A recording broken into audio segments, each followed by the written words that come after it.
আগের দিন যে রেড কালারের কাপড়টা দেখিয়েছিলাম, আজ তার ব্লাউজটা হয়ে গেছে, তাই ভাবলাম তোমাদের সঙ্গে একবার শেয়ার করে দিই যে ব্লাউজটা কেমন হয়েছে। অবশ্যই যদি ব্লাউজে কোনো ভুল থাকে বা আরও কিছু বেটার কিছু লাগানোর থাকে তাহলে অবশ্যই আমাকে একটু জানিও, তাহলে আমারও একটু সুবিধা হবে।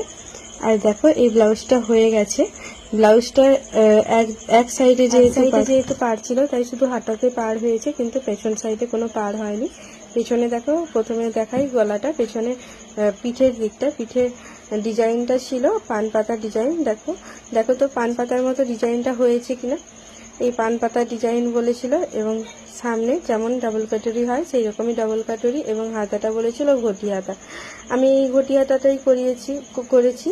এই ঘটি হাতাটা না আমাকে একটু দেখতে ভালো লাগে, তাই জন্য এই ঘটি হাতাটাই করেছি। দেখো তো কেমন হয়েছে। এবার হাতের ফিটিংসটা বলি। দিদিভাই তো আমার থেকে একটু মোটা আছে, তাই জন্য মানে একটু স্বাস্থ্য তার হাতটা, তাই জন্য একটু তার থেকে স্বাস্থ্য আছে। আর দেখো ঘটি হাতাটা কেমন হয়েছে। আর আর এই দিকটা, পিঠের দিকটা দেখো, পিঠের দিকটা না তোমরা আগের ভিডিওটা লক্ষ্য করলে দেখো একটুখানি কাপড় ছিল, সেটা দিয়ে কীরকম পাইপিং করেছি।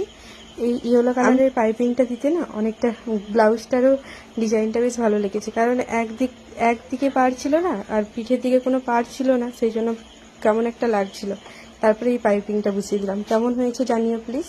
পাইপিংটা শুধুমাত্র কাপড় দিয়েই করেছি। এটা সাধারণত পাইপিং দড়ি দিয়ে করে, সেটা অবশ্যই তোমাদেরকে পরে দেখাবো। আর এই দেখো, এটা হচ্ছে লটকন। এই লটকনের ডিজাইনটা এইরকমভাবেই করেছি। এই দেখো কেমন লেগেছে একটু বলো। আর একটা কথা বলি, আমি যে ব্লাউজের ভিডিওগুলো শেয়ার করছি, এটা নিয়ে কেউ খারাপ মন্তব্য করো না, কারণ এটা একটা শখের জায়গা। আমি মানে নিজের এটা একটা হবি বলতে পারো।